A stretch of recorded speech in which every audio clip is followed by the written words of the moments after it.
तत्वानुसंधान ग्रंथामध्ये पान नंबर 271 पेजवर वरून 6वी ओळ, बरोबर आहे का? 6वी ओळ, 6व्या ओळीमध्ये शेवटी आलाय सो यह नैयायिकों का मत समीचीन नहीं है, बरोबर. तो विषय हा चालू होता की वेदांत सिद्धांतानुसार अनुपलब्धी सुद्धा एक स्वतंत्र प्रमाण आहे आणि त्या योग्यानुपलब्धी प्रमाणापासून अभाव प्रमा उत्पन्न होते वेदांत मत. पण नैयायिक लोक काय म्हणतात? ते म्हणतात की अभावाचं ज्ञान उत्पन्न होण्याकरिता स्वतंत्र योग्यानुपलब्धी रूप प्रमाण मांडण्याची गरज नाही, अपितु इंद्रियाच्या द्वारेच अभावाचं प्रत्यक्ष ज्ञान होतं. त्या इंद्रियांकरिता योग्यानुपलब्धी सहकारी कारण आहे, पण मुख्य प्रमाण कोण आहे? इंद्रिय, असं नैयायिकांचं मत. ते नैयायिकाचं मत बरोबर नाही, अर्थात नैयायिक मताचं खंडन करत आहे. आता पंक्ती पहा. सो यह नैयायिकों का मत समीचीन नहीं है. काहे ते? का बरं?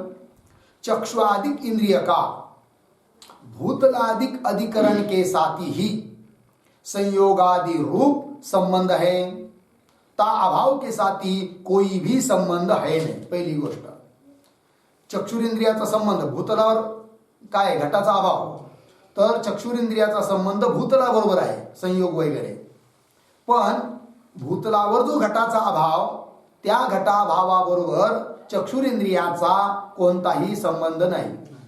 आणि इंद्रियाचा वस्तूबरोबर संबंध असल्याशिवाय त्या वस्तूचं प्रत्यक्ष होत नाहीये.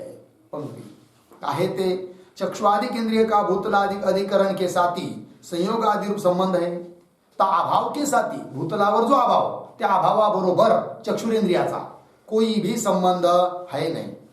याते म्हणून ते चक्षुआदिक इंद्रिय ता भूतलादि रूप अधिकरण के ज्ञान विषय ही चरितार्थ है की नाही. म्हणून चक्षुरादिक इंद्रिय चरितार्थ आहे, सफल आहेत. किती अंशामध्ये? भूतलाचं ज्ञान करून देण्यामध्ये चरितार्थ आहे, तेवढ्या पुरतच त्यांची मर्यादा आहे. भूतलावर जो घटाचा अभाव, त्याचं ज्ञान करून देण्याकरिता ते काही उपयोगाचे नाही. कोण? चक्षुरादिक इंद्रिय. का बरं? त्या चक्षुरादिक इंद्रियांचा त्या अभावाबरोबर कोणता संबंध सांगता येत नाही, सिद्ध करता येत नाही. याते ते चक्षुरादिक इंद्रियता भूतलादि रूप अधिकरण के ज्ञान विषयी चरितार्थ आहे. लागलं? अभाव ज्ञान विषय ता इंद्रिय कु करणता नाही आहे. अभावाचं ज्ञान करून देण्याकरिता इंद्रियांच्या ठिकाणी करणता नाही. और आता नैयायिक म्हणतील कसं काय संबंध नाहीये? इंद्रियाचा सुद्धा अभावाबरोबर संबंध आहे. आम्ही सांगतो विशेषणता विशेष भाव संबंध, परंतु त्या विशेषण विशेष भाव संबंधाचं खंडन करत आहे वेदांती. काय म्हणतात पहा. और नैयायिकों ने जो इंद्रिय का अभाव के साथी विशेषण विशेष भाव संबंध मान्या है सो भी असंगत है. ठीक आहे, नैयायिकांनी संबंध मानलाय कोणता? विशेषण विशेष भाव. कुणाबरोबर? इंद्रियांचा अभावाबरोबर विशेषण विशेष भाव संबंध मानलेला आहे, पण तो संबंध मानणं चुकीचं आहे, असंगत आहे. कसं सांगतात? काहे ते दो पदार्थों का परस्पर संबंध हो गए. संबंध कुठं होतो हे अगोदर सांगतात, त्याची परिभाषा. आणि मग इंद्रियाचा अभावाचा संबंध कसा नाही ही सांगणार. अगोदर पहा काहे ते दो पदार्थों का परस्पर संबंध होय. पहिली शर्त, संबंध होतो कोणा? दो. संबंध होण्याकरिता कमीत कमी किती असावे लागतात? दोन. दो पदार्थों का परस्पर संबंध होवे. सो संबंध तीन दो संबंधियों ते भिन्न होवे. आणि तो संबंध कसा असतो?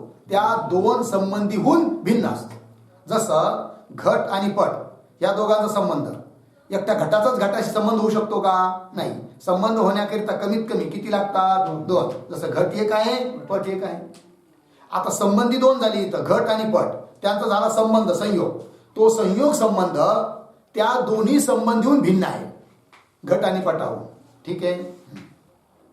सो संबंध तीन दो संबंधियों ते भिन्न होवे, दुसरी शर्त झाली. तथा तीन दो संबंधियों के आश्रित होवे आहे, तिसरी शर्त. तो जो संबंध असतो तो कुठं राहतो, त्या दोघा संबंधीच्या आश्रयाने राहतो. घटपटाचा संयोग झाला, तो संयोग कुठं राहणार, संयोग हा गुण आहे, गुण आहे, तो कुठं राहणार, घटाच्या ठिकाणी आणि पटाच्या ठिकाणी, त्यांच्या आश्रयाने राहतो. तिसरी शर्त. तथा तीन दोनों संबंधियों के आश्रित होवे है, तथा आणखीन एक होवे. असं घटपटाचा जो संबंध आहे तो कोणता तरी एकच म्हणावा लागेल ना. संयोग म्हणा, त्याला काय नाव द्यायचं ते नाव द्या, पण घटाचा पटाबरोबर संयोग संबंध पण आहे, समवाय बी आहे, अमुक बी आहे, तमुक बी आहे, अशा अनेक संबंध आहे. म्हणता येतात का? नाही. संबंध कसा?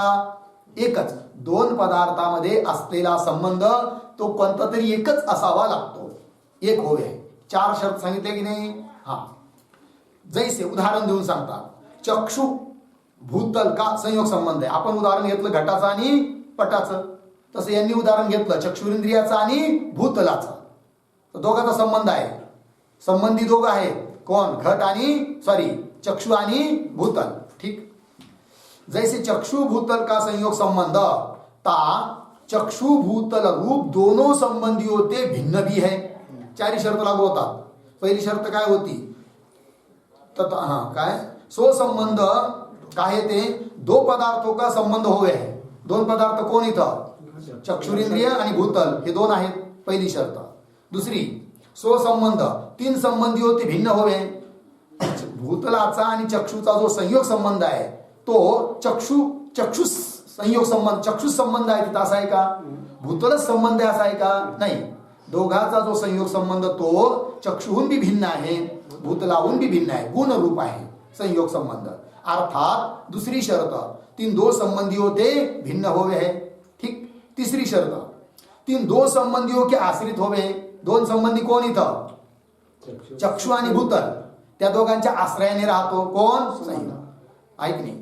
आणि एक होवे है, एकच संबंध आहे तो चक्षु आणि भूतलाचा संयोग. पंक्ती पहा. जैसे चक्षु भूतल का संयोग संबंध ता चक्षु भूतल दोनों संबंधियों ते भिन्न भी है, तथा तीन दोनों संबंधियों के आश्रित भी है, दोघांच्या आश्रयाने राहतो. तथा एक भी है. साऱ्या शर्त लागू पडल्या. बरोबर. इस प्रकार का आता नैयायिकांनी जो संबंध मानला आहे, कुणाचा कुणाबरोबर? चक्षुरादी इंद्रियांचा अभावाबरोबर संबंध मानला आहे, पण तो संबंध होऊ शकत नाही. या चार शर्तीपैकी कोणती शर्त तिथं लागू पडत नाही. म्हणून चक्षुरेंद्रियाचा आणि अभावाचा कोणी संबंध आहे असं नैयायिकाला सिद्ध करता येत नाही. कारण जिथं संबंध असतो तिथं असल्या प्रकारचे चार शर्ती असतात आणि तिथं शर्त लागूच पडत नाहीये. पहा पंक्ती. इस प्रकार का संबंध का लक्षण ता विशेषण विशेष भाव विषय घटता नाही. विशेषण विशेष भाव संबंध मानला ना त्यांनी, आहे की नाही? तिथं घटित होत नाही. कसं काय सांगतात? काय ते? तर प्रतीती दाखवतात अगोदर. घटाभावत भूतलम ही प्रतीती आहे. या प्रतीतीमध्ये एक विशेषण आहे, एक विशेष्य आहे. विशेषण कोण? घटाभाव विशेषण आहे. विशेष्य कोण? भूतल. घटाभावत भूतलम इस प्रतीति विषय, या प्रतीतीमध्ये घटाभाव विशेषण है और भूतल विशेष है. लागलं एवढं? आता दुसरी प्रतीती. और भूतले घटाभाव. काय प्रतीती आहे? भूतले घटाभाव. पहिली प्रतीती ही प्रतीती अलग आहे. पहिल्या प्रतीतीमध्ये घटाभावत भूतलम आहे, त्यामध्ये घटाभाव विशेषण, भूतल विशेष्य. आता प्रतीती आहे भूतले घटाभाव, आहे की नाही? इथं विशेषण आहे कोण माहिती का? भूतल. आणि विशेष्य आहे घटाभाव. कारण एक नियम आहे, सप्तम्यंतम विशेषणम. सप्तम्यंत जास्त ते विशेषण मानल्या जातात. इथं सप्तमी कोणत्या पदात आहे? भूतले. म्हणून भूतल हे झालं विशेषण आणि घटाभाव हे झालं काय? विशेषण. पहिल्या प्रतीतीमध्ये जो विशेषण होता तो इथं विशेष झाला आणि पहिल्या प्रतीतीमध्ये जो विशेष होता तो इथं विशेषण झाला. असं भूतले घटाभाव इस प्रतीति विषय भूतल विशेषण है. सापडलं की नाही? सप्तम्यंतम विशेषण और घटाभाव विशेष है. तहा ता अभाव विषय रही जा विशेषणता है, ता का नाम विशेषण भाव आहे. आता नैयायिक काय करतात माहिती का, अभावाचा प्रत्यक्ष होण्याकरिता संबंध सांगतात. विशेषण विशेष्य भाव, त्याचं दोन विभाग होतात तयार. विशेषण भाव संबंध, विशेष्य भाव संबंध. मग संबंध किती झाले अभावाचा प्रत्यक्ष होत असताना? दोन.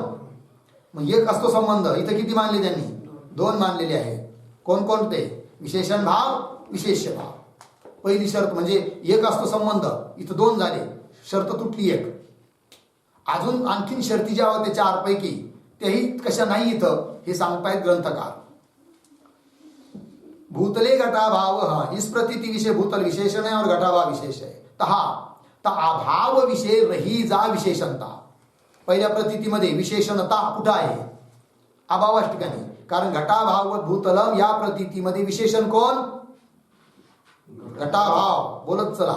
घटाभाव भूतलम या प्रतीतीमध्ये विशेषण कोण? घटाभाव. विशेषणता कुठं? घटाभावाच्या ठिकाणी. जसं कार्यघट आहे, कार्यघट आहे तर कार्यता कुठं? घटाच्या ठिकाणी. जसं मनुष्या ठिकाणी मनुष्यता, मनुष्यपणा, तसं घटाच्या ठिकाणी घट कार्य आहे तर कार्यता. तसं घटाभाव विशेषण आहे तर त्याच्या ठिकाणी काय? विशेषणता. ठीक आहे, त्यालाच विशेषण भाव असं म्हणतात. विशेषणता आणि विशेषण भाव समानार्थी आहे. काय ते? घटाभाव भूतलम इस प्रतीति विषय, या प्रतीतीमध्ये घटाभाव विशेषण है और भूतल विशेष है. और झालं नाही सगळं, शेवटची ओळ पुन्हा बरमधली घ्या. और भूतले घटाभाव इस प्रतीति विषय, भूतल विशेषण है और घटाभाव विशेष है. तहा अभाव विषय म्हणजे अभावाच्या ठिकाणी, रही राहिलेली, विद्यमान, जा म्हणजे जो विशेषणता है, ता का नाम विशेषण भाव है. ठीक. और ता अभाव विषय रही जो विशेषता है दुसऱ्या प्रतीतीमध्ये, दुसरी प्रतीती म्हणजे कोणती? भूतले घटाभाव. इथं विशेष्य कोण आहे? भूतल. ठीक आहे ना. विशेषता कुठं? भूतलाच्या ठिकाणी. और ता अभाव विषय रही जा विशेषता. सापडलं? विशेषता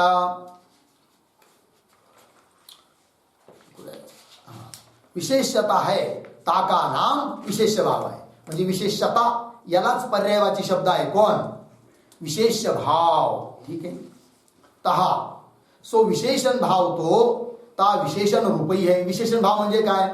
विशेषण रूपच आहे. जसं घटनिष्ठ, कार्यनिष्ठ, कार्यता कार्यरूपच आहे. तसं विशेषणाच्या ठिकाणी राहिलेली जी विशेषणता किंवा विशेषण भाव तो विशेषण स्वरूप आहे. ठीक. पंक्ती पहा. ता सो विशेषण भाव तो ता विशेषण रूप ही है और सो विशेष भाव भी ता विशेष रूप ही है. तो विशेष भाव सुद्धा कुठं राहणार? विशेषामध्ये आहे, तो विशेष रूपच झाला. और सो विशेष भाव भी ता विशेष रूप ही है. लागलं पुढे. ता विशेषण विशेषते सो विशेषण विशेष भाव भिन्न नहीं है. सापडलं की नाही? विशेषणाहून भिन्न नाही. कोण? विशेषण भाव. त्याप्रमाणे विशेषाहून भिन्न नाही. कोण? विशेष भाव. बरोबर आहे की नाही? आणि आपला वर नियम काय दिला आहे? संबंध सांगत असताना की ज्या दोघाचा संबंध असतो तो संबंध त्या दोघाहून भिन्न असतो. आणि इथं विशेषण भाव संबंध तर विशेषण स्वरूप झाला, त्याच्याहून भिन्न सिद्ध होत नाही. विशेष भाव संबंध सुद्धा विशेष रूप झाला, त्या विशेषाहून भिन्न सिद्ध होत नाही. अर्थात संबंधासाठी ज्या शर्ती सांगितल्या होत्या त्या बसत नाही. चला. ता विशेषण विषय सो विशेषण भाव, विशेषण विशेष भाव भिन्न नाही आहे. और आणखीन अभेद विषय आधार आधे भाव होता नाही. हा नियम आहे. अभेद असेल, जसं घट आहे, घटाचा अभेद घटाच्या ठिकाणी आहे की नाही? जसं घट जर भूतलावर असेल तर घट आणि भूतलात भेद आहे. त्यामुळे त्या दोन भेद असल्यामुळे त्या दोघात एक आधार एक आधेय होतं. पण एकच वस्तू असेल तर त्या एक अकेल्या एका वस्तूमध्ये आधार आधेय भाव बनतो का? नाही बनत. और अभेद विषय आधार आधेय भाव होता नाही. म्हणून याते सो विशेष विशेष भाव ता अभाव रूप संबंधिते भिन्न नाही आहे. है की नाही? तर घटाभाव भूतलम इथं विशेषण कोण आहे? घटाभाव. विशेषणता कुठे? घटाभावा ठिकाणी. ती विशेषणता घटाहून वेगळी आहे का? घटाभावहून वेगळी आहे का? घटाभावहून वेगळी नाही. अर्थात संबंधीहून तो संबंध वेगळा नाही. परंतु असतं काय नियम की संबंधीहून संबंध हा वेगळा असतो. इथं नाही होत सिद्ध भिन्नता. सो विशेषण विशेष भाव ता भावरूप संबंधी ते भिन्न नहीं है. तथा आणखीन तथा ता संबंधी के आश्रित भी नहीं है. तो विशेषण विशेष भाव जसं घट आणि पटाचा संयोग संबंधी जे घटपट त्या दोघांच्या आश्रित आहे तो संयोग, तसं इथं हा जो तुम्ही नैयायिक लोक संबंध सांगत आहेत कोणता? विशेषण विशेष भाव, तो त्या दोघांच्या आश्रित राहायला पाहिजे ना. पण हा फक्त राहून राहिला कुठं? घटाभावाच्या ठिकाणी, विशेषणाच्या ठिकाणी किंवा विशेषच्या ठिकाणी. इकडे इंद्रियाच्या ठिकाणी राहायलाच तयार नाहीये. संबंध अद्विष्ट असतो. मग संबंध हा दोघांच्या आश्रयाने राहतो हे सुद्धा इथं सिद्ध होत नाही. कुठं? विशेषण विशेष भाव संबंध सांगत असताना. तथा ता संबंध के आश्रित भी नहीं है. तथा आणखीन विशेषणता विशेषता रूपते दो प्रकार का होणे ते एक भी नहीं है. शेवटची शर्त होती संबंध सांगत असताना दोघांमधला संबंध एक असतो, बरोबर. परंतु इथं नैयायिकांनी संबंध किती प्रकारचा मानलाय? इंद्रियाचा अभावाबरोबर संबंध दोन प्रकारचा मानला. विशेषण भाव संबंध आणि विशेष भाव संबंध. एक कुठं मानला? म्हणजे तेही जमलं नाही. तथा विशेषणता विशेषता रूपते दो प्रकार का होणे ते एक भी नहीं है. लागलं याते ता विशेषण विशेष भाव को इंद्रिय संबंध रूपता संभवती नहीं. लागली पंक्ती. याते एकंदरीत काय सिद्ध झालं मग? ता विशेषण विशेष भाव को. हे नाही एक लोक तुम्ही समजून घ्या जरा, आम्ही सांगू राहिलो लक्षात घ्या. काय की तुम्ही जो विशेषण विशेष भावरूप संबंध सांगितला ना, तो त्याची इंद्रिय संबंध रूपता, इंद्रियाशी संबंध आहे अभावाचा, हे सिद्धच होत नाही. पंक्ती पहा शेवटची. याते ता विशेषण विशेष भाव को इंद्रिय संबंध रूपता संभवती नाही. लागलं ना? हा. किंवा आणखी अभाव के प्रत्यक्ष विषय, अभावाचं प्रत्यक्ष होण्यामध्ये जो विशेषणता सन्निकर्षकू कारण मानिये. आता जबरदस्त खंडन करताय. काय? कोण करताय खंडन? सिद्धांती. कुणाचं? नैयायिकाचं. आहे की नाही? कोणत्या विषयाचं? विशेषण विशेष भाव संबंधाचं. काय म्हणतात वेदांती? वेदांती म्हणतात हे नैयायिक बाबा, जर अभावाचं प्रत्यक्ष होण्याकरिता तू विशेषण विशेष भाव संबंध मानत असशील तर त्या विशेषण विशेष भाव संबंधाने सर्वच ठिकाणी घट पट इत्यादिकाचंही प्रत्यक्ष होऊन जाईल. आणि जर तसं होईल तर तुम्हीच सांगितलेली बाकीची जी सन्निकर्ष आहेत, संयोग, संयुक्त समवाय, संयुक्त संवेद समवाय वगैरे, त्या सर्वांचा लोप होईल. आणि म्हणून देखील अभावाचं प्रत्यक्ष होण्याकरिता चक्षुरिंद्रियाचा आणि अभावाचा विशेषण विशेष भाव संबंध आहे आणि त्याने अभावाचं प्रत्यक्ष होतं हे म्हणणं बरोबर नाही. पंक्ती पहा. किंवा अभाव के प्रत्यक्ष विषय जो जो म्हणजे जर विशेषणता सन्निकर्षकू कारण मानिये, कारण मानलं समजा, तौ नैयायिक प्रक्रियेप्रमाणे कारण मानलं तौ तर व्यवहित भूतल विषय स्थित अभाव का भी चक्षुरिंद्रिय करके प्रत्यक्ष होना चाहिए. लक्षात आलं? भूतल कसं आहे? व्यवहित. व्यवहित म्हणजे दूर. व्यवहित शब्दाचा अर्थ काय आहे? दूर. समजा आपण इथं आहोत आणि 5 किलोमीटरवर डोंगर आहे, पर्वत दिसतोय आपल्याला इथून स्पष्ट. कोण? पर्वत. पण त्या पर्वत दिसतोय का पर्वतावरच्या लहान लहान वस्तू पण दिसतात? फक्त पर्वत दिसतोय. चोपडा चोपडा दिसतोय असं आहे की नाही? दुरून डोंगर साजरी म्हटल्याप्रमाणे चोपडा दिसतोय, आहे की नाही?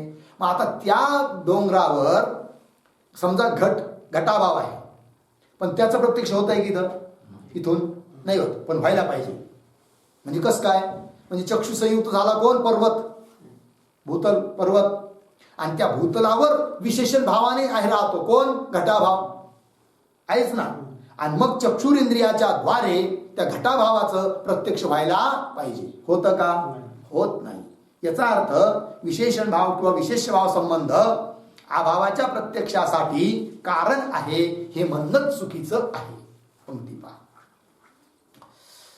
अभाव के प्रत्यक्ष विषय जो विशेषणता सन्निकर्ष को कारण मानिए तो व्यवहित भूतल विषय स्थित अभाव का भी चक्षुरेंद्रिय करके चक्षुरेंद्रियाच्या द्वारे प्रत्यक्ष होना चाहिए. लागलं का बरं सांगतायत ग्रंथकार. जिस कारण ते ता भूतल विषय स्व अभाव विशेषण रूप ते विद्यमान ही है. जरी आपल्याला अभाव किंवा दुसऱ्या बारीक गोष्टी दिसत नसल्या तरी तिथं घटाचा जर अभाव आहे तर तो अभाव त्या अभाव विशेषण रूपाने राहतोच आहे. कुठं? त्या पर्वताच्या ठिकाणी. आणि पर्वताबरोबर चक्षुचा संयोग आहे आणि त्या पर्वतावर विशेषण रूपाने राहतोच आहे. कोण? घटाभाव. तर मग प्रत्यक्ष व्हायला पाहिजे दुरून सुद्धा, पण होत नाही असं. जिस कारण ते ता भूतल विषय स्वभाव विशेषण रूप ते विद्यमान ही है. तथा आणखी चक्षुरेंद्रिय का भी ता भूतल के साथी चक्षुरेंद्रियाचा सुद्धा त्या भूतलाबरोबर पर्वताधिकाबरोबर संयुक्त संयोगादि रूप परंपरा संबंध विद्यमान ही है. चक्षुचा सन्निकर्ष कुणाबरोबर? पर्वताबरोबर आहे की नाही? हा. तर संयुक्त सन्निकर्ष, संयुक्त म्हणजे संयोगाने युक्त किंवा संयोग सन्निकर्ष विद्यमान आहेच. म्हणजे आता मग चक्षुरेंद्रियाचा अभावाबरोबर नैयायिकाच्या प्रक्रियेनुसार परंपरा संबंध आहे की नाही? आहे. चक्षुरेंद्रियाचा भूतलाबरोबर किंवा पर्वताबरोबर संयोग आणि त्या पर्वतावर अभावाचा विशेषणता. मग चक्षुरेंद्रियाचा अभावाबरोबर चक्षु संयुक्त विशेषणता. संयुक्त पुढचा संबंध सांगायचा असतो तेव्हा संयोगालाच म्हणतात संयुक्त. मग चक्षु संयुक्त विशेषणता म्हणा किंवा चक्षु संयोग विशेषणता म्हणा, आहे की नाही? इत्यादी रूपाने त्या अभावाबरोबर तर परंपरा संबंध नैयायिक प्रक्रियेनुसार आहेच आणि मग अभावाचं प्रत्यक्ष व्हायला पाहिजे दूर देशच्या, पण होत नाही. तथा चक्षुरेंद्रिय का भी ता भूतल के साथी संयुक्त संयोगादि रूप. लागलं की नाही? संयुक्त संबंध किंवा संयुक्त संयोग किंवा संयुक्त समवाय तिथं तुम्ही ज्याच्यावर अभाव घेणार त्याच्यावर अवलंबून आहे. समजा पर्वताच्या झाडावर घटाचा अभाव घेतला. पर्वत त्याच्यावर आहे कोण? वृक्ष. त्या वृक्षावर घटाचा अभाव. मग त्या घटाभावाबरोबर चक्षुरेंद्रियाचा कोणता संबंध? चक्षु संयुक्त संयोग विशेषणता. चक्षु संयुक्त कोण झालं? पर्वत. त्याच्याशी संयोग कुणाचा? पर्वत वृक्षाचा. आणि त्या वृक्षावर विशेषणता संबंध. अशा रीतीने अभावाबरोबर नैयायिक प्रक्रियेनुसार तर परंपरा संबंध आहे. मग का प्रत्यक्ष होत नाही? व्हायला पाहिजे, होत नाही. याचा अर्थ अभावाचं प्रत्यक्ष होण्याकरिता विशेषण विशेष भाव संबंध मानणंच चुकीचं आहे. कळली पंक्ती? तथा चक्षुरेंद्रिय का भी ता भूतल के साथ संयुक्त संयोगादि रूप परंपरा संबंध विद्यमान ही है. किंवा आणखीन खंडन किंवा विशेषणता को भी जो इंद्रिय का सन्निकर्ष मानिये. बरोबर. एकतर चक्षुरेंद्रियाचा त्या अभावाबरोबर जो तुम्ही संबंध सांगत आहात विशेषणता तो संबंधच बनत नाही. पाप. किंवा विशेषणता को भी जो इंद्रिय का सन्निकर्ष मानिए तो भूतल विषय स्थित घट का तथा ता घट विषय स्थित रूपादिकों का भी ता विशेषणता सन्निकर्ष करके ही प्रत्यक्ष संभवे है. लागला अर्थ? पंक्ती पहा, ध्यान द्या. काय म्हणतायत? जर विशेषणता संबंधाने म्हणजे प्रत्यक्ष होण्याकरिता जर विशेषणता संबंध कारण आहे असं तुम्ही म्हणत असाल तर त्या विशेषणता संबंधाने भूतलावर असणारा घट त्याचंही प्रत्यक्ष व्हायला पाहिजे. म्हणजे कसं काय? तर चक्षु संयुक्त कोण झालं? भूतल. आणि त्या भूतलाच्या ठिकाणी विशेषण रूपाने आहे कोण? घट. घटवत भूतलम. विशेष कोण? भूतल. विशेषण कोण? घट. मग घटाचा विशेषणता संबंध कुणाबरोबर? भूतलाबरोबर. मग चक्षु संयुक्त विशेषणता घटाबरोबर बी झाला. मग घटाचं प्रत्यक्ष होण्यासाठी सुद्धा विशेषणता संबंधच माना, आहे की नाही? एवढंच नाही, घटाच्या ठिकाणी असणारं रूप, घटाच्या ठिकाणी असणारं काय? घटाचं रूप. त्याचंही प्रत्यक्ष होण्याकरिता सन्निकर्ष माना कोणता? विशेषणता. आहे की नाही? कसं काय? चक्षुसंयुक्त घट, त्या घटाशी समवाय संबंधाने रूप, बरोबर, हा झालं की नाही? आणि ते रूप घटावर कोणत्या संबंधाने आहे? म्हणजे रूप विशेषण आहे की नाही? रूपवत घट, तो रूप झालं विशेषण, घट झाला विशेष्य. मग रूपाचा जसा समवाय मानतात घटाबरोबर, तसा विशेषणता बी माना, कारण रूप विशेषण आहे. मग समवाय न मानता त्या विशेषणता संबंधानेच प्रत्यक्ष होऊन जायला पाहिजे. कुणाचं? घटाच्या रूपाचं. अर्थात तुमचे मधले संबंध सारे लुप्त होतील जर तुम्ही प्रत्यक्षाकरिता विशेष भाव संबंध सुद्धा कारण असतो असं म्हणत असाल तर. पंक्ती पहा पुन्हा. किंवा विशेषणता को भी जो इंद्रिय का सन्निकर्ष मानिए तो भूतल विषय स्थित कोण आहे? घट. भूतलावर विद्यमान आहे कोण? घट. तथा आणखीन ता घट विषय स्थित कोण? रूप. भूतलावर घट, घटावर रूप. रूपादिको का भी ता विशेषणता सन्निकर्ष करके ही प्रत्यक्ष संभवे. मग विशेषणता संबंधानेच घटाचं, घटाच्या रूपाचं प्रत्यक्ष होऊ शकतं. याते नैयायिकों अंगीकार करे जे समवायाधिक सन्निकर्ष है तीन सर्वों का लोप होवेगा. आणि जर विशेषणता संबंधाने सर्व ठिकाणी प्रत्यक्ष होऊ लागलं तर नैयायिकांनी मानलेले संबंध आहे बाकीचे, संयोग, समवाय, संयुक्त समवाय, ते सर्व काय होतील? लुप्त होतील. पण ते लुप्त होऊन देणं योग्य आहे का? इष्ट आहे का नैयायिकांना? नाही. आणि म्हणून हे नैयायिक तू प्रत्यक्षाला कारण विशेषण भाव संबंध किंवा विशेष भाव संबंध मानू नको. मानायला लागला तर बाकीचे संबंध सन्निकर्ष लुप्त होतील. असं तीन सर्वो का लोप होवेगा. याते म्हणून ता विशेषण विशेष भाव विषय, बरोबर, विशेषण विशेष भावाच्या ठिकाणी, सन्निकर्षाच्या ठिकाणी सन्निकर्ष रूपता संभवती नाही. त्याला सन्निकर्ष म्हणणंच चुकीचं आहे. कुणाला? विशेषण भावाला किंवा विशेष भावाला. पंक्ती पहा. याते ता विशेषण विशेष भाव विषय, विशेषण विशेष भावाच्या ठिकाणी सन्निकर्ष रूपता संभवती नहीं. और चक्षु आदिक इंद्रिय, ठीक है ना, चक्षु आदिक इंद्रिय स्व असंबद्ध अर्थ के प्रत्यक्ष को उत्पन्न करते नहीं. लागली पंक्ती. चक्षुरादिक इंद्रिय प्रत्यक्ष को उत्पन्न करते नहीं. चक्षुरादिक इंद्रिय प्रत्यक्ष ज्ञानाला उत्पन्न करत नाही.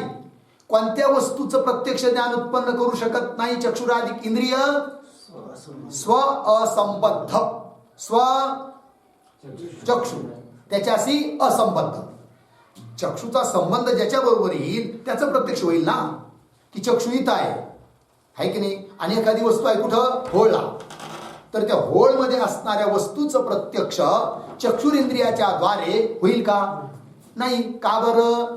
ती वस्तू चक्षु बरोबर असंबद्ध आहे, संबद्ध नाही. और चक्षु आदि इंद्रिय स्व असंबद्ध अर्थ के प्रत्यक्ष को उत्पन्न करते नहीं. याते ता अभाव के ज्ञान विषय इंद्रिय करण नाही. एकंदरीत खंडन झाला आता. काय? की अभावाचा प्रत्यक्ष होण्याकरिता इंद्रिय करण नाही. किंतु मग सा उक्त योग्यानुपलब्धी करण है. अभावाचं ज्ञान होण्याकरिता करण कोण? योग्यानुपलब्धी. इंद्रिय करण नाही. नैयायिकाचं खंडन केलं. अब प्रसंगते करण का लक्षण कहे है. ठीक आहे. कारण बऱ्याच ठिकाणी गेलं ना, प्रमेयचं जे करण त्याला म्हणतात प्रमाण. तर करण म्हणजे काय हा प्रश्न उपस्थित होतो. म्हणून आता प्रसंग प्राप्त आहे म्हणून करणाचं लक्षण सांगतात. अब प्रसंगते करण का लक्षण कहे है. असाधारण कारणम करणम.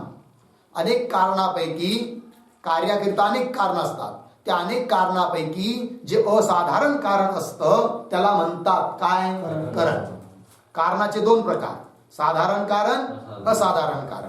साधारण कारण म्हणजे जगातील यच्च यावत कार्यासाठी जे कारण असतात त्यांना म्हणतात काय? साधारण कारण. असे साधारण कारण किती आहेत? 9. कोण कोण? ईश्वर, ईश्वर ज्ञान, ईश्वर इच्छा, ईश्वर प्रयत्न, काल, अदृष्ट, काल अदृष्ट दिशा, अदृष्ट, प्रागभाव आणि प्रतिबंधकाभाव. 9 झाले का? हे सर्व काय आहे? साधारण कारण आहे. ठीक आहे ना? आणि असाधारण कारण म्हणजे की एक तेवढ्या कार्यालाच कारण असतात, त्याला सोडून अन्य कार्याला कारण नसतात. त्याला काय म्हणतात? असाधारण कारण. असाधारण कारणम करणम अर्थय, जिस कार्य का जो असाधारण कारण होवे, ज्या कार्याचं जे असाधारण कारण असतं सो असाधारण कारण, तीन कार्य का करण कह्या जावे. मग त्या असाधारण कारणालाच त्या कार्यासाठी आम्ही मानतो काय? करण. उदाहरण जैसे प्रत्यक्ष प्रमा के चक्षुरादिक इंद्रिय असाधारण कारण होणे ते करण आहे. प्रत्यक्ष प्रमेयचं करण कोण? चक्षुरिंद्रिय. चक्षुरिंद्रिय प्रत्यक्ष प्रमेयचं करण का? प्रत्यक्ष प्रमेयसाठी चक्षुरिंद्रिय हा असाधारण कारण आहे. म्हणून चक्षुरिंद्रिय प्रत्यक्ष प्रमेयसाठी करण आहे. असाधारण कारण आहे म्हणून करण आहे. ठीक आहे. पंक्ती पहा. पूर्ण वाक्यात बोलायचं शिकायचं. अधुरी वाक्यात बोललं तर लवकर कळत नसतं समोरच्यांना. ठीक आहे. मग तुमचं ते कीर्तन असो का प्रवचन असो का पाठ असो, ठीक आहे, का व्यवहारात असो, काही लोक अर्ध्यात बोलतात. म्हणजे त्यांना असं वाटतं की बाकी समजून जाईल याला, पण साऱ्यांना समजत असं नसतं ना, आहे की नाही? जैसे प्रत्यक्ष प्रमा के चक्षुरादिक होईल थोडं तकलीफ बोलायला, बार बार डबल शब्द येतील, पण पाठ घासते तर घासो, संशय मिटो, असं असतं ते. जैसे प्रत्यक्ष प्रमा के चक्षुआदिक इंद्रिय असाधारण कारण होणे ते करण आहे. तथा त्याचप्रमाणे उक्त अभाव प्रमा का, अभाव प्रमेसाठी योग्यानुपलब्धी असाधारण कारण होणे ते करण आहे. अभाव प्रमेसाठी करण कोण? योग्यानुपलब्धी. योग्यानुपलब्धी अभाव प्रमेसाठी करण का आहे? योग्यानुपलब्धी अभाव प्रमेय करिता असाधारण कारण आहे म्हणून करण आहे. योग्यानुपलब्धि असाधारण कारण होने ते करण है. इस प्रकार अनुमानादि को विषय भी करण का लक्षण जानी लेना. अनुमिति प्रमेयचं जे असाधारण कारण ते कोण? अनुमान प्रमाण. शाब्दी प्रमेयचं जे असाधारण कारण ते कोण? शब्द प्रमाण. असं सर्व ठिकाणी समजून घ्यावं. पुढे पहा. तहा कार्य मात्र के प्रति साधारण कारण रूप जे अदृष्ट, देश, काल आदि है, तीनों विषय ता लक्षण की अतिव्याप्ति के निवृत्त करणे वास्ते ता लक्षण विषय असाधारण य पद कथन कर्या है इति. लागलं लक्षण केले आता करणाचं. काय लक्षण केलंय सांगा बरं? असाधारण कारणम करणम. त्याच्यातलं असाधारण पद वजा करा आणि लक्षण बोला. कारणम करणम. अर्थ काय होईल? जे कारण आहे त्याला करण म्हणायचं. लक्षण केलंय करणाचं, जाईल कुठं? साधारण कारणावर. काय होईल? अतिव्याप्ती. ती अतिव्याप्ती होणे, कारण ते बी कारण आहेत, त्यालाही करण म्हणावं लागेल. मग करणाच्या लक्षणाची साधारण कारणावर अतिव्याप्ती होऊ नये म्हणून करणाच्या लक्षणामध्ये असाधारण हे पद जोडलेलं आहे. कार्यमात्रे के प्रति, कार्यमात्रे के प्रति म्हणजे यच्च्यावत कार्यासाठी साधारण कारण रूप जे कोण? अदृष्ट, नऊ आहेत ते. ईश्वर, ईश्वर इच्छा, ईश्वर ज्ञान, ईश्वर प्रयत्न, काल, दिशा, है की नाही? अदृष्ट, प्रागभाव, प्रतिबंधका भाव वगैरे. ते अदृष्ट, देश, काल आदि ते अधिक है. तीनों विषय ता लक्षण की अतिव्याप्ती के निवृत्त करणे वास्ते ता लक्षण विषय म्हणजे त्या लक्षणामध्ये करणाच्या लक्षणामध्ये असाधारण य पद कथन कर्या है इति. लागलं? पुढे पहा. तहा यह उक्त कारण का लक्षण सापडलं का? तिथं काय पाहिजे? का नाही पाहिजे, क पाहिजे. करण का लक्षण असं करा. पुन्हा पाठी पंक्ती. तहा यह उक्त करण का लक्षण कारण करके घटित आहे. बरोबर? कारण, कारण शब्दाने घटित आहे. कारण लक्षण काय केलं करणाचं? असाधारण कारण. कारण शब्द आला त्याच्यामध्ये, मग करणाचं लक्षण हे कारण शब्दाने घटित आहे, कारण शब्दाने युक्त आहे. पंक्ती पहा. ताय उक्त करण का लक्षण कारण करके घटित याते म्हणून ता करण के लक्षण की सिद्धी वाचते. तिथं का झालंय पापुणा कुठं यातेच्या पुढचं तिथं कुठलंही घोडशा याते ता कारण नाही करण पाहिजे. याते ता करण के लक्षण की सिद्धी वाचते. करणाचं लक्षण सिद्ध करण्याकरिता कारण का लक्षण काय आहे. बरोबर इथं कारणाचं लक्षण सांगत आहोत आम्ही. थोडक्यात काय ध्यानात घ्या. करणाचं लक्षण केलं. करणाचं काय लक्षण केलं. असाधारण कारण. असाधारण कारणाला करण म्हणतात. पण म्हणे का असाधारण कारणाला करण म्हणतात. पण कारण म्हणजे काय हेच आम्हाला माहित नाही. करणाच्या लक्षणामध्ये घटकीभूत पद जे कारण त्या कारण शब्दाचाच अर्थ आम्हाला माहित नाहीये. तर आम्ही कसं काय समजणार अमुक हे असाधारण कारण आहे त्याला करण म्हणतात म्हणून. याचा अर्थ आम्हाला अगोदर कारण म्हणजे काय ते समजावून सांगतायत. नियत पूर्ववृत्ती कारणम हे कारणाचं लक्षण आहे. ठीक म्हणजे कार्य उत्पन्न होण्याच्या अगोदर जे नियमाने असतं त्याला काय म्हणतात कारण. पंक्ती नियत पूर्ववृत्ति कारण अर्थय जो पदार्थ जिस कार्य की उत्पत्ति ते पूर्व नियम करके वर्ते है सो पदार्थ तिस कार्य के प्रति कारण कहा जावे है. लागली पंक्ती ध्यानात घ्या. जो पदार्थ ज्या कार्याच्या उत्पत्तीच्या अगोदर नियमाने असतो त्या कार्यासाठी तो पदार्थ काय असतो कारण. उदाहरणात घटवा. जो पदार्थ कुलाल रूप पदार्थ कुंभार दंड. ठीक जिस कार्य की उत्पत्ति ते पूर्व घटात्मक कार्य की उत्पत्ति ते पूर्व नियम करीवर्ते नियमाने राहतो. कुलाल असावाच लागतो.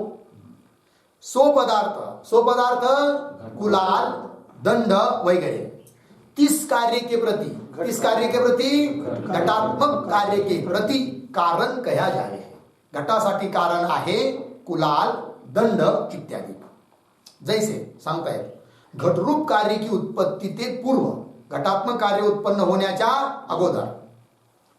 घटरूप कार्य उत्पत्ती ते पूर्व काल विषय अगोदरच्या कालामध्ये मृतिका माती कुलाल कुंभार दंड चक्र अधिक नियम करके रहे नियमाने असतात घट उत्पन्न होण्याच्या अगोदर. याते म्हणून ते मृतिका अधिक ता घटरूप कार्य के प्रति कारण कहे जावे. म्हणजे घटात्मक कार्यासाठी कारण कोण मृतिका कुलाल दंड चक्र इत्यादी. लागलं एवढं कारणाचं लक्षण कळलं. आता पहा अब ता उक्त कारण का विभाग वर्णन करे. कारण कळालं आता कारणाचा विभाग. अब ता उक्त कारण का विभाग वर्णन करे. सो उक्त कारण उपादान कारण निमित्त कारण इस भेद करके दो प्रकार का हो गया है. कारणाचे दोन प्रकार कोण उपादान कारण निमित्त कारण. ठीक आहे. आता उपादान कारण कशाला म्हणायचं निमित्त कारण कशाला म्हणायचं त्याचंही स्पष्टीकरण करतात. तहा कार्यान्वितम कारणम उपादान कारणम. ठीक आहे. हे उपादान कारणाचं लक्षण. कार्यान्वित कारण आहे ना. कार्यान्वित म्हणजे कार्याबरोबर ज्या कारणाचं तादात्म्य आहे त्या कारणाला काय म्हणतात उपादान कारण. पंक्ती पहा कार्यान्वितम कारणम उपादान कारण. अर्थय कार्यविषय कार्यामध्ये अन्वित कय्ये म्हणजे कय्ये शब्दाचा अर्थ काय म्हणजे अन्वित कय्ये. अन्वित म्हणजे तादात्म्य भावकू प्राप्त भया जो कारण आहे. कार्यामध्ये अन्वित आहे म्हणजे कार्याबरोबर तादात्म्य भावाला प्राप्त झालेला आहे. तादात्म्य भावकू प्राप्त भया जो कारण है सो उपादान कारण कया जावे. त्या कारणाला काय म्हणायचं उपादान कारण. जैसे उदाहरण घटरूप कार्यविषयी अन्वित घटात्मक कार्य. घटरूप म्हणजे घटाचं रूप नाही घ्यायचं. घटात्मक कार्य त्यामध्ये अन्वित कोण आहे मृतिका. घट कार्यात अन्वित मृतिका आहे म्हणजे काय मृतिकेचं तादात्म्य आहे कुणाबरोबर घटाबरोबर. अर्थात मृतिकेपासून घट वेगळा करता येत नाही हेच त्यांचं तादात्म्य. जैसे घटरूप कार्यविषयी अन्वित मृतिका ता घट का उपादान कारण है. लागलं. और पटरूप कार्यविषय पटात्मक कार्यामध्ये अन्वित कोण आहे तंतू ता पट का, त्या पटात्मक कार्यासाठी उपादान कारण आहे कोण? तंतू. पटात्मक कार्यासाठी तंतू उपादान कारण का आहे? तंतू पटात्मक कार्यामध्ये अन्वित आहे, तादात्म्याने युक्त आहे. कळलं? चला. तहा घटाधिक कार्य के निमित्त कारण रूप जे कुलालाधिक आहे. आता घटाधिक कार्यासाठी मूर्तिका झाली उपादान कारण, आणि त्या उपादान कारणाला सोडून बाकीचे जे कुलालाधिक आहे ते सर्व काय आहेत? निमित्त कारण. ता घटाधिक कार्य के निमित्त कारण रूप जे कुलालाधिक है, तीनों विषय इस उपादान कारण के लक्षण की अतिव्याप्ति के निवृत्त करने वास्ते ता लक्षण विषय कार्यान्वितम यह पद कथन करे आहे. ठीक, ध्यान द्या. उपादान कारणाच्या लक्षणामध्ये काय काय लक्षण आहे उपादान कारणाचं? कार्यान्वितम कारणम उपादान कारण. त्या लक्षणामधून कार्यान्वितम हे पद बाजूला करा. काय लक्षण राहील? कारणम उपादान कारण. अर्थ काय होईल? जे कारण आहे त्याला उपादान कारण म्हणावं. एवढंच जर लक्षण केलं उपादान कारणाचं तर काय होईल? मग अतिव्याप्ती होईल. कुठं? निमित्त कारण जे कुलालाधिक, ते बी कारण आहे ना घटासाठी, ते उपादान कारण असं म्हणावं लागेल. पण कुलालाधिक उपादान कारण आहेत का? नाही. मग काय आहेत? निमित्त कारण आहे. म्हणून उपादान कारणाचं लक्षण निमित्त कारण कारण रूप जे कुलालाधिक त्याच्यावर जाता कामा नाही. लक्षण तर चाललं, अतिव्याप्ती होऊ राहिली. ती अतिव्याप्ती होऊ नये म्हणून उपादान कारणाच्या लक्षणात एक पद जोडलाय. कोणतं? कार्यान्वितम. तर कार्यान्वितम कारण. आता कुलालाधिकावर अतिव्याप्ती येईल का? नाही. का बरं? कुलालाधिक घटासाठी कारण नाही का? आहे, पण कार्यान्वित कारण नाही आहे. कुलालाचा घटाचा तादात नाही का? नाही आहे. का? कुलाला वाचून सुद्धा घट राहू शकतो, म्हणून कुलालाचं घटाबरोबर तादात्म्य नाही आहे. पण मातीचं घटाबरोबर तादात्म्य. का? माती वाचून, त्याच्याशिवाय नाही बोलायचं, स्पष्ट बोलायचं. माती वाचून घट राहू शकत नाही. म्हणून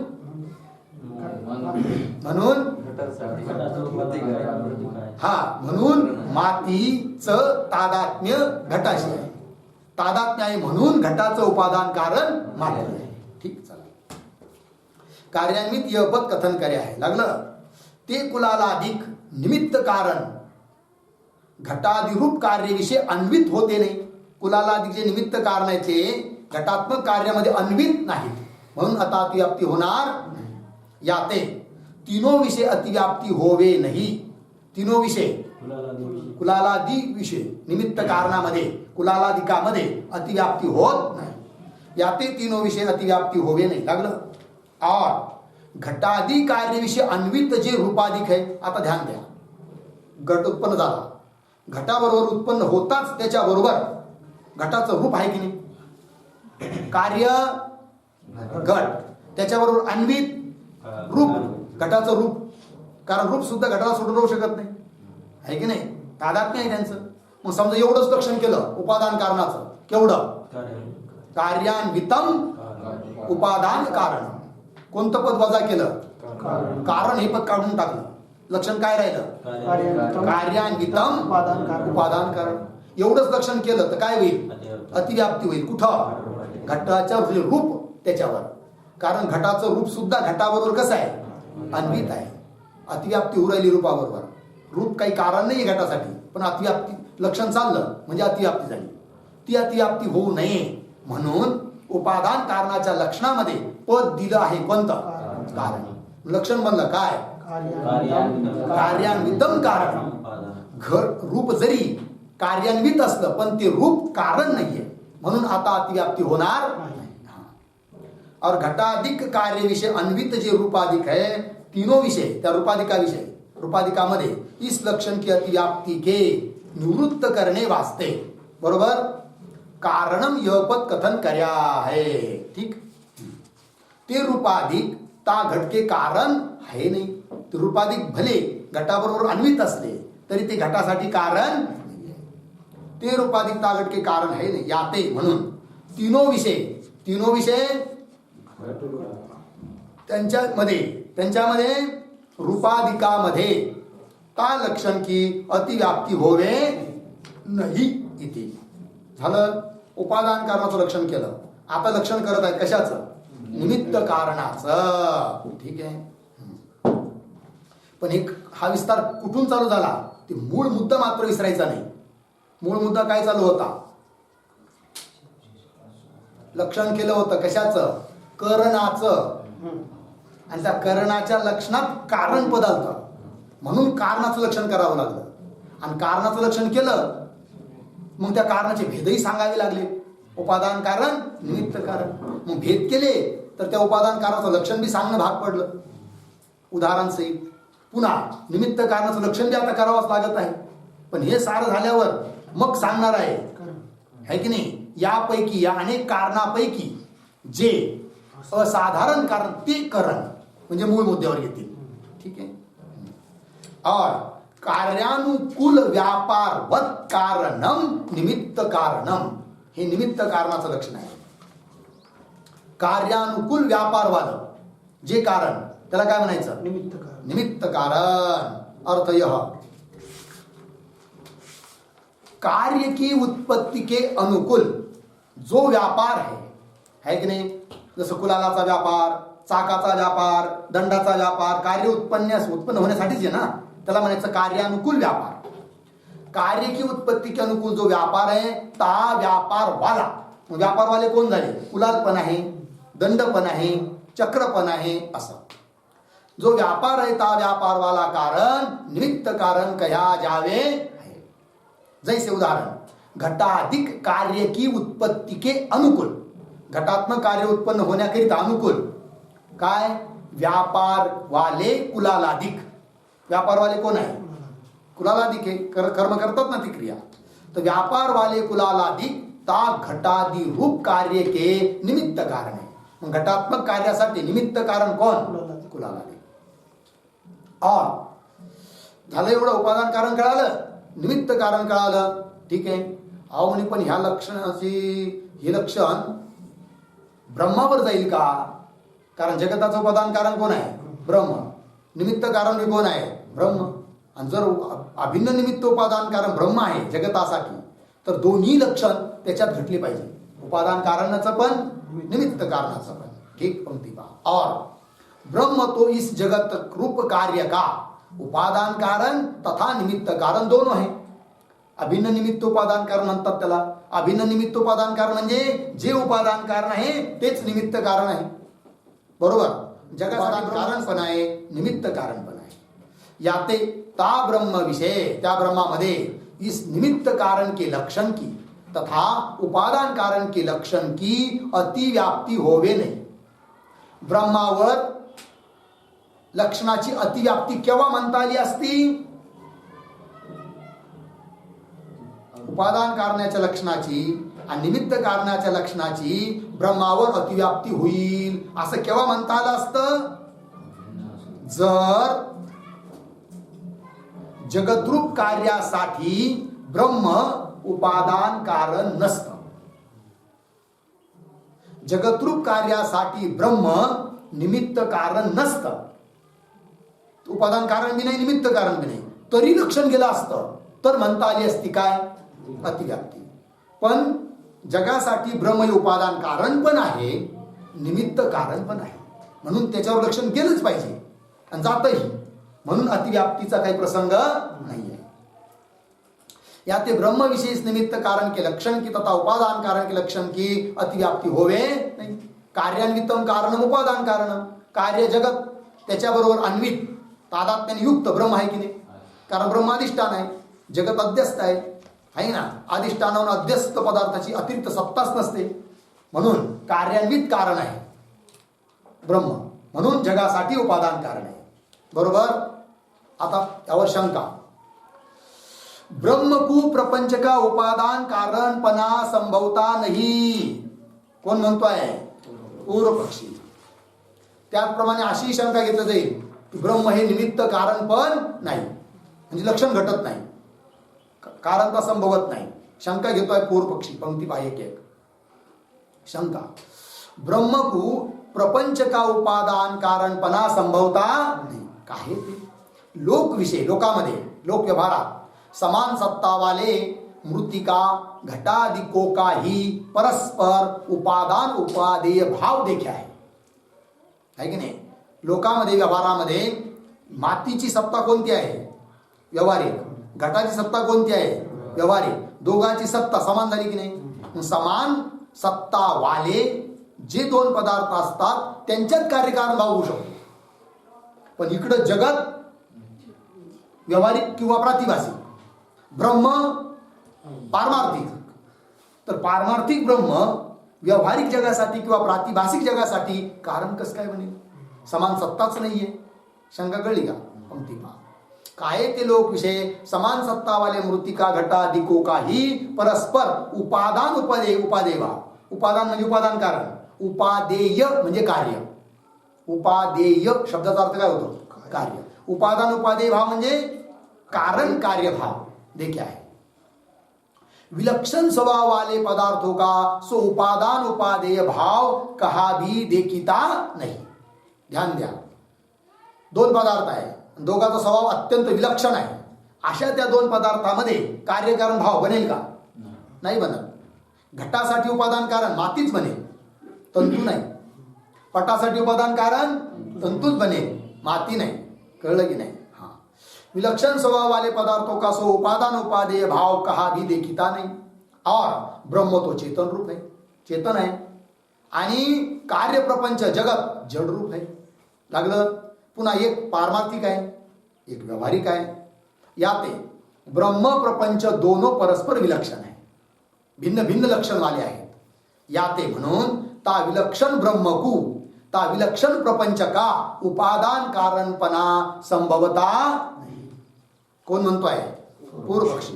विलक्षण भिन्न लक्षण वाला जे ब्रह्म ते भिन्न लक्षण वाल्या जगतासाठी उपादान कारण होऊ शकत नाही. और जो ऐसा कहो. कोण बोलू राहिला? हा पूर्व पक्षीच बोलू राहिला. कदाचित तुम्ही असं म्हणा.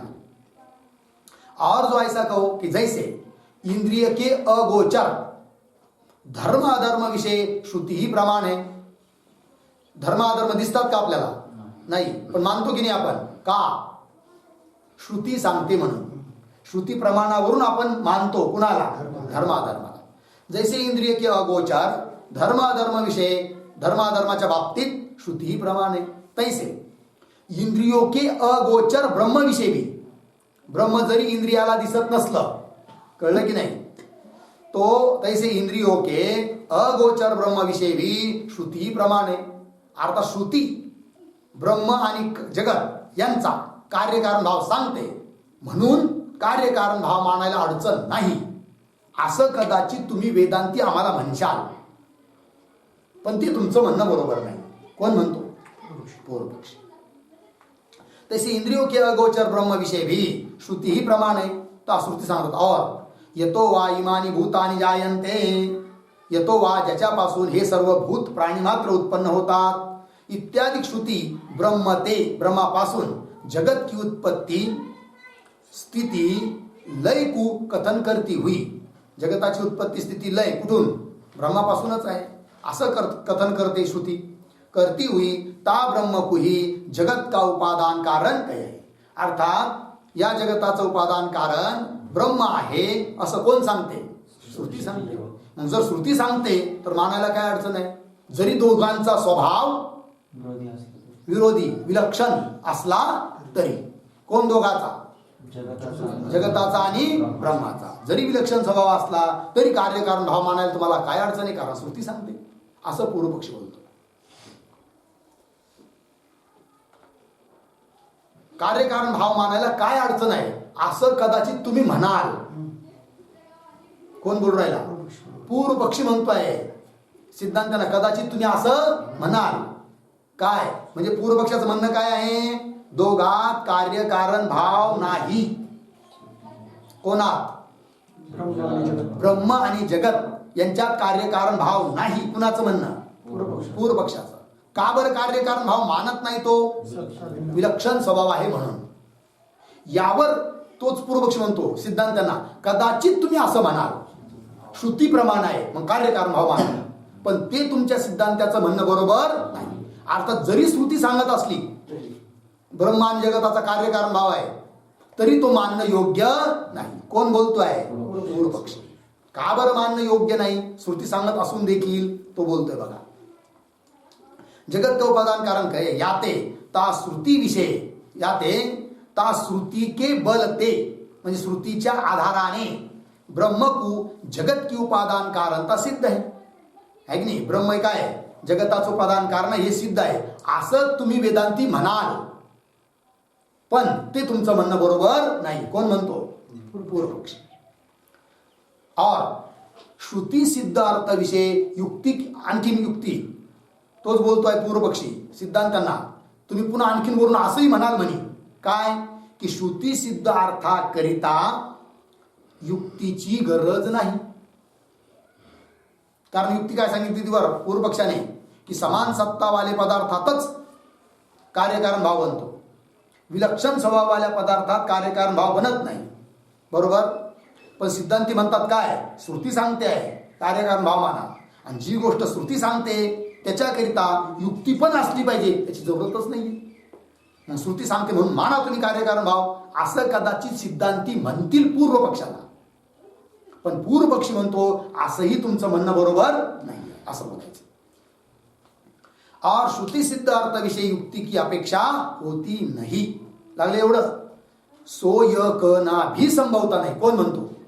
हा, ही ध्यानात गेले महत्वाचं बरं काय ग्रंथात आहे की नाही. सो य क ना भी संभवता नाही. पूर्व पक्षीने काय केलं? सिद्धांत्याच्या मनातली बात गोष्ट स्वतःच बोलून दाखवली, अभिप्रेत्य पर्याय बोलून दाखवली असं तुम्ही म्हणाल, पण ते तुमचं म्हणणं बरोबर नाही. सो य क ना भी संभवता नाही. काय ते का बरं? युक्ति के विरोध हुए ता श्रुति अर्थ का निर्णय होई सकता नहीं. हा नियम आहे. जर युक्तीला विरोध येत असेल तर श्रुतीचा अर्थ जरी तसा दिसत असला सरळ सरळ, पण तो अर्थ जर युक्तीला विरुद्ध येत असेल तर तसा अर्थ करता येत नाही. ठीक आहे. पंक्ती पहा. युक्ति के विरोध हुए ता श्रुति अर्थ का निर्णय होई सकता नहीं.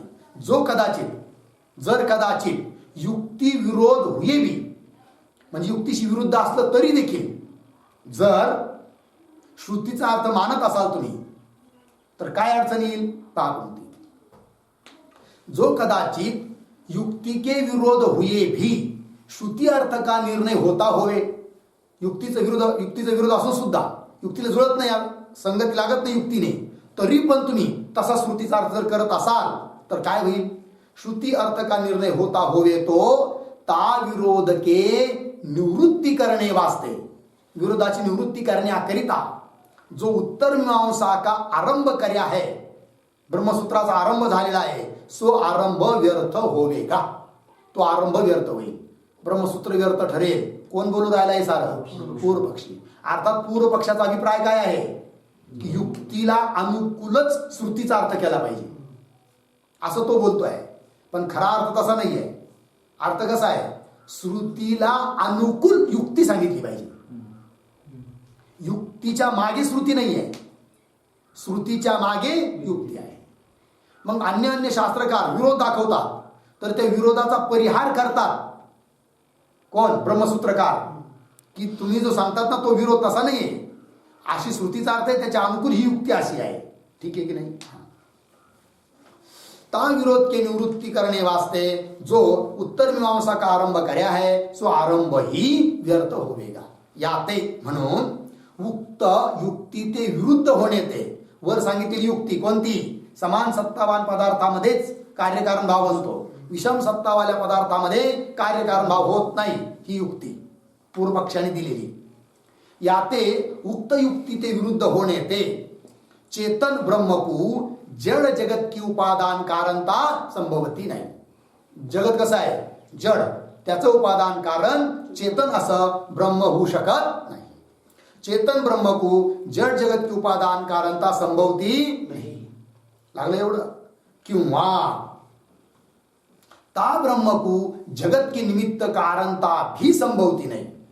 जसं जगताचं उपादान कारण ब्रह्म संभवत नाही, तसं जगताचं निमित्त कारण ब्रह्म आहे हे सुद्धा संभवत नाही.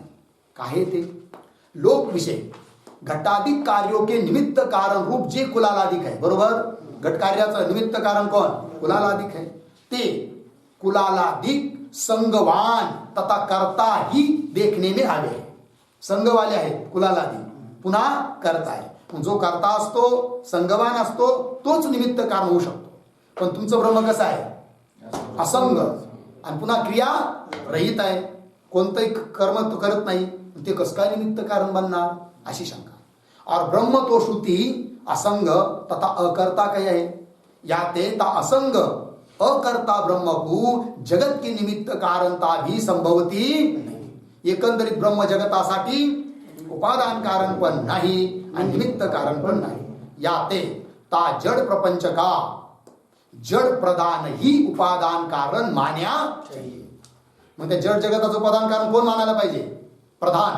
तीन गुणाची साम्यावस्था प्रधान। सांख्यशास्त्रकारांची शंका एवढी मोठी, म्हणून ते प्रधानाकडे घेऊन गेले। याते ता जड प्रपंच का जड प्रधान ही उपादान कारण मान्या चाहिए। और म्हणजे मग याला प्रमाण काय की जड जगतासाठी उपादान कारण प्रधान आहे, याच्याकरिता प्रमाण काय तर तो पूर्व पक्षी याच्याकरिता प्रमाण काय तर तो पूर्व पक्षी प्रमाण देतो। और कपिल स्मृति भी ता जड प्रदान को ही जगत का उपादान कारण कहे है। कपिलांची स्मृती, कपिल मुनींनी लिहिलेला ग्रंथ, स्मृती ग्रंथ, तो प्रमाण आहे कशाकरिता? जड जगताचं उपादान कारण प्रदान आहे हे सिद्ध करण्याकरिता प्रमाण आहे कपिल स्मृतीचं। और पूर्व उक्त युक्ति के तथा कपिल स्मृति के विरोध हुए ता उक्त स्मृति भी ता प्रदान को ही जड जगत का उपादान कारण कहे है। म्हणून तो पूर्वपक्षी म्हणतो ती जी श्रुती आहे ना कोणती, येतो आईमानी भूतानी जायंते, तिचा सुद्धा अर्थ तुम्ही असा करा काय की जड जगताचं उपादान कारण प्रधान आहे, असाच अर्थ करा। का बरं? एकतर युक्तीला विरोध येतो म्हणून, दुसरा कपिल स्मृतीला विरोध येतो म्हणून। तुम्ही त्या स्मृतीचा अर्थ असा करा की जगासाठी उपादान कारण प्रधान आहे, लागलं।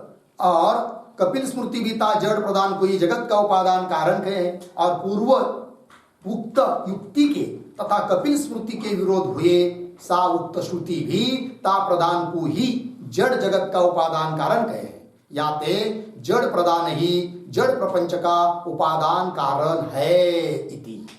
ब्रह्म जगतासाठी न उपादान कारण आहे न निमित्त कारण आहे असं सिद्ध केलं कोणी? पूर्व पक्षाने, शंकाकाराने।